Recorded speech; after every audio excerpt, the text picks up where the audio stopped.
Penyesuaian diri sebenarnya dilakukan untuk membuat pembicaraan itu atau komunikasi itu bisa berjalan dengan lancar. Lancar artinya message-nya itu nyampe, pesan itu nyampe. Kalau ternyata ada hal-hal yang dirasa menghambat kenyamanan untuk berkomunikasi, biasanya orang akan mengambil tindakan tertentu. Entah kalau motif orang melakukan penyesuaian diri itu bisa beragam. Artinya bisa karena faktor dirinya, faktor lawan bicaranya, atau bisa juga karena faktor situasi atau kondisi. Jadi tidak selalu faktor karena diri seseorang. Atau bisa juga kalau campuran bisa nggak, misalnya karena faktor situasi juga, mungkin juga faktor diri individu yang sedang dalam komunikasi atau dalam interaksi itu juga sangat mungkin. Dan di sini yang namanya pola penyesuaian diri itu sebetulnya sangat dipengaruhi yang namanya persepsi. Masih ingat persepsi? Persepsi itu apa yang dirasakan atau dipikirkan ya oleh seseorang yang kemudian itu mempengaruhi perilakunya. Dan itu persepsi, misalnya lawan bicara saya kelihatannya orangnya menarik, tapi bagi orang lain mungkin itu tidak terlalu menarik.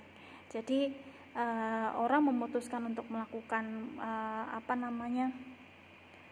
penyesuaian diri itu dikembalikan kepada diri masing-masing. Makanya penyesuaian diri itu bisa jadi sangat-sangat subjektif.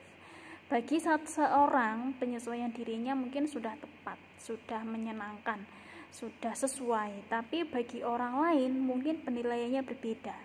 Dan ini lagi-lagi karena sifatnya subjektif, maka persepsi personal itu sangat berpengaruh. Misalnya saya orangnya introvert, saya orangnya minder, sehingga kalau mau berkomunikasi atau berinteraksi dengan orang yang bawaannya ceria, itu saya mungkin agak sedikit kurang nyaman. Misalnya entah karena saya nggak pede, atau saya merasa insecure, atau saya merasa ini bukan situasi yang nyaman bagi saya secara personal, maka saya akan melakukan penyesuaian diri tertentu yang membuat saya nyaman. Atau bisa jadi juga seseorang lawan bicara kita itu menyesuaikan diri kepada kita. Misalnya kelihatannya kita sebagai orang yang menarik untuk diajak bicara, sehingga dia akan membuat pembicaraan ini menjadi lebih menarik itu dengan dia mengekspresikan ketertarikannya. Misalnya saya orang Jawa, ketika ngobrol dengan teman yang bukan Jawa, misalnya mereka akan kalau ngomong kayak gini, kalau bilang terima kasih caranya gimana sih gitu. Terus saya bilang, itu kalau mau bilang terima kasih bilang aja matur nuwun misalnya. Kemudian si orang lawan bicara saya ini, karena dia kalau gitu matur nuwun ya, dia ikut-ikutan bahasa saya misalnya untuk membuat saya merasa disukai, membuat saya merasa menjadi orang yang dia mungkin juga ingin menghargai saya misalnya, sehingga dia menirukan cara saya berbicara atau hal-hal yang istilah yang mungkin penting dalam bahasa saya.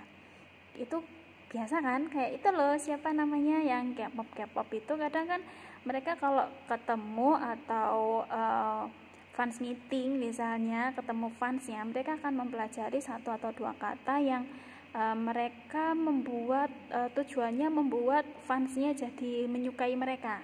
Misalnya kalau mereka ketemu fans dari Indonesia, bilangnya terima kasih, kemudian mungkin selamat siang, selamat malam, atau apa kabar. Nah itu yang itu bentuk mereka melakukan namanya penyesuaian diri.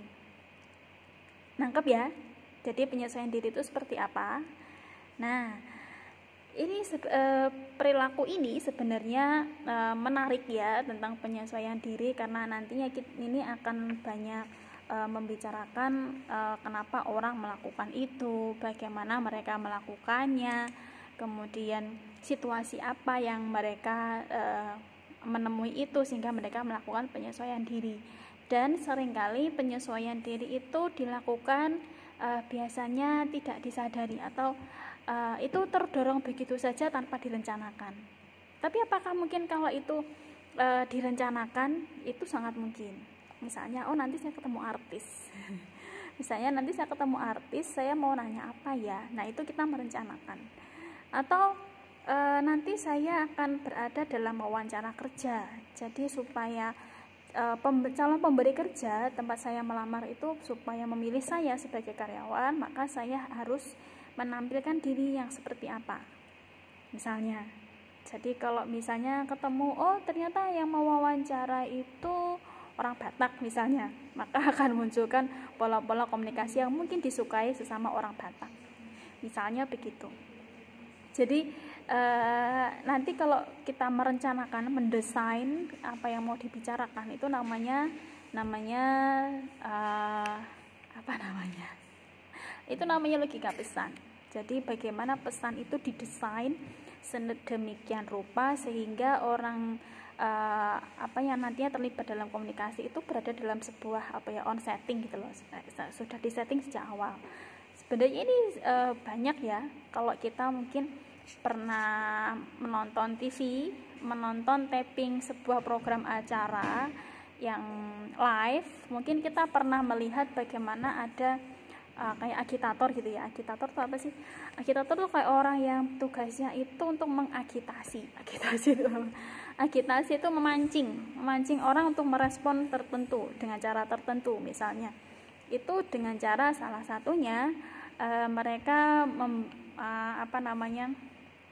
memberikan kode-kode tertentu yang nanti pemirsanya kalau dapat kode itu misalnya tepuk tangan begini, tepuk tangan, oh nanti pemirsanya tepuk tangan kayak gitu ya, itu namanya on design. Jadi sebuah acara itu disetting sedemikian rupa sehingga acara itu kelihatannya menarik. Jadi kalau ada acaranya yang live itu, nah kita mungkin dulu kayaknya acara apa yang ada kayak gitu kelihatan, kayaknya di net ya, dulu itu ada kayak gitu juga. Jadi ada agitatornya yang akan mendesain suasana di tempat syuting supaya menarik. Jadi kalau ada yang lucu-lucu itu humor itu disuruh tertawa, pemirsanya suruh tertawa. Kalau ada bagian yang itu butuh tepuk tangan misalnya, ya agitatornya ngasih kode untuk pemirsanya tepuk tangan seperti itu. Itu juga termasuk salah satu desain bagaimana, kalau itu skalanya yang lebih besar ya. Tapi kalau skalanya pembicaraan, misalnya tadi pelamar kerja dengan pewawancaranya misalnya, nah itu biasanya si pewawancara juga biasanya mereka sudah mendesain kira-kira nanti apa yang mau ditanyakan, bagaimana apa yang harus dia lakukan supaya lawan bicara nantinya calon pelamar itu bersedia kesannya itu ke pewawancara itu mereka ini tempat kerja yang asik, ini tempat kerja yang bagus, ini tempat kerja yang bonafit misalnya, nanti saya dapat kerjaan di sini bagus misalnya kayak gitu. Misalnya seperti itu, sehingga pewawancara mungkin akan berusaha menampilkan kesan-kesan tertentu supaya menimbulkan kesan yang diinginkan. Misalnya, oh saya ingin kelihatan pewawancaranya ramah, makanya dia akan berusaha tampil ramah. Tapi ada juga pelamar kerjanya juga nanti akan menyeting dirinya, mendesain dirinya untuk berkomunikasi dengan cara yang kira-kira membuat pewawancaranya terkesan.